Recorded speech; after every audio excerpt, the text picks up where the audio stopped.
Assalamualaikum warahmatullahi wabarakatuh. Alhamdulillahilladzi ja'alana min ummati Muhammadin sallallahu alaihi wasallam. Wassalatuhu wassalamuhu ala asrafil mursalin Sayyidina Muhammadin wa ala alihi wa sahbihi ajmain amma ba'du. Alhamdulillah wa syukrillah, selamat bertemu kembali di acara tausiah channel Rahmatul Ummah yang selalu tayang setiap hari. Mudah-mudahan dukungan subscriber Rahmatul Ummah kami ucapkan banyak terima kasih. Mudah-mudahan semakin banyak subscriber yang mendukung tausiah ini, semakin tambah semangat bagi kami dan tim kami untuk mengirim tausiah-tausiah yang bermanfaat, yang ada hubungannya dengan tausiah ilmu agama. Amin ya Allah ya Rabbal Alamin. Sahabat channel Rahmatul Ummah yang dimuliakan Allah Subhanahu wa Ta'ala, bahasan kali ini manusia yang pertama yang akan dipanggil oleh Allah Subhanahu wa Ta'ala untuk masuk ke dalam surganya, yaitu orang yang selalu memuji kebesaran Allah di segala waktu. Ketika senang membaca alhamdulillah, ketika susah pun bersabar dan membaca alhamdulillah.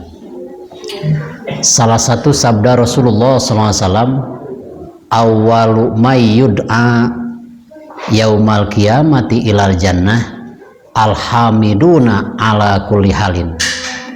Orang yang pertama dipanggil oleh Allah Subhanahu wa Ta'ala untuk memasuki surganya Allah adalah orang yang selalu memuji dengan membaca alhamdulillah di setiap waktu. Salah satu contoh, Nabi Nuh alaihi salam ketika berdakwah mengajak umatnya untuk memeluk agama Islam selama 400 tahun, yang beriman cuma 80 orang. 80 orang tersebut termasuk di dalamnya 3 putranya, Ham, Sam, dan Yapus, dan ketiga orang menantunya. Ketika Nabi Nuh alaihi salam setelah selesai beliau membuat kapal atas perintah Allah Subhanahu wa Ta'ala, Nabi Nuh menyuruh orang-orang mukmin supaya naik ke atas kapal. Dan ketika orang mukmin yang 80 orang sudah naik ke atas kapal, ditinggalkannya lah orang-orang yang tidak beriman kepada Allah. Tanda bersyukur, Nabi Nuh bersabda, alhamdulillahilladzi najjana minal qaumiz zalimin. Itu tertera dalam surat Al-Mu'min ayat ke-28. Segala puji bagi Allah yang telah menyelamatkan kami sekalian, kata Nabi Nuh, dari ancaman orang-orang yang zalim yang selalu menganiaya saya ketika berdakwah. Karena Nabi Nuh ketika berdakwah sering mengalami kesakitan karena dilempar dengan batu dan yang lain-lain. Setelah bumi ditenggelamkan oleh Allah Subhanahu wa Ta'ala selama 6 bulan, akhirnya Nabi Nuh alaihissalam diselamatkan oleh Allah Subhanahu wa Ta'ala. Ini tertera dalam surat Hud ayat ke-48. Ya Nuh bit bisalamin minna. Wahai Nuh, silahkan kamu turun dari kapal dengan penuh keselamatan dari kami. Kenapa turun dari kapal diselamatkan oleh Allah Subhanahu wa Ta'ala? Karena ketika naik ke atas kapal pun Nabi Nuh selalu membaca alhamdulillah, memuji atas kebesaran Allah Subhanahu wa Ta'ala. Walaupun dalam penderitaan, tetap aja Nabi Nuh membaca alhamdulillah. Ada kisah lain yang sangat menarik. Bisakah kita seperti orang ini? Pernah dakhala rajulun ala Sahal bin Abdullah. Zaman Rasulullah SAW ada salah seorang pria yang masuk ke rumah Imam Sahal bin Abdullah untuk memberitakan kabar kehilangan barang-barangnya. Setelah bertemu pria itu dengan Imam Sahal bin Abdullah, wahai Imam Sahal, dakhala lusun dari fa'akhadha mata'i. Wahai Imam Sahal, pada malam tadi saya kehilangan puluhan harta benda yang berharga. Bisakah engkau mendoakan agar harta tersebut dikembalikan oleh maling? Kata Imam Sahal, uskur lillah, bersyukurlah kamu kepada Allah.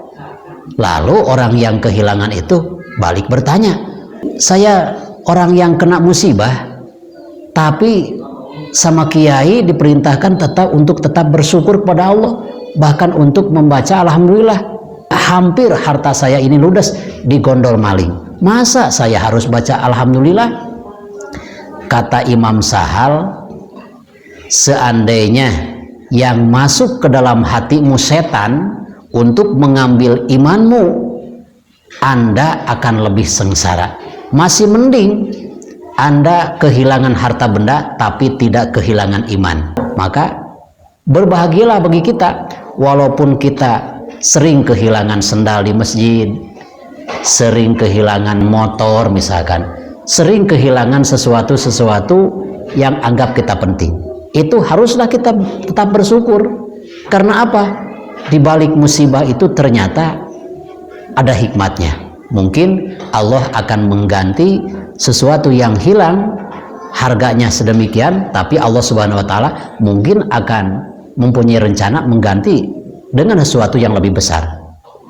Dan mungkin dengan kehilangan barang kita, Allah Subhanahu wa Ta'ala menguji kesabaran kita. Dan mungkin juga Allah Subhanahu wa Ta'ala hendak meninggikan, meluhurkan derajat kita. Kata Imam Sahal, masih beruntung engkau kehilangan harta benda. Cuma maling yang masuk ke rumahmu. Apabila maling yang tidak kelihatan, yaitu setan, ke dalam hatimu, lalu mengambil imanmu, apa yang akan terjadi kepada kamu ketika hari kiamat? Tentu kamu akan menjadi orang yang sangat sedih karena berbekal amal soleh, yaitu tidak didasari dengan iman. Masya Allah.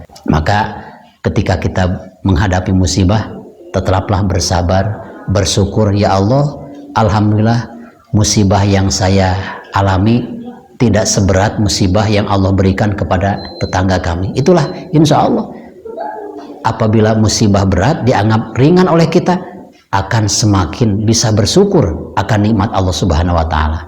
Itulah hebat-hebatnya. Jadi orang yang pertama yang akan dipanggil di hari kiamat oleh Allah Subhanahu wa Ta'ala untuk masuk surganya Allah, yaitu orang yang selalu memuji dengan membaca alhamdulillah di segala waktu, termasuk ketika kita kehilangan pun, termasuk ketika kita menghadapi musibah, tetap aja bersabar dengan membaca alhamdulillah.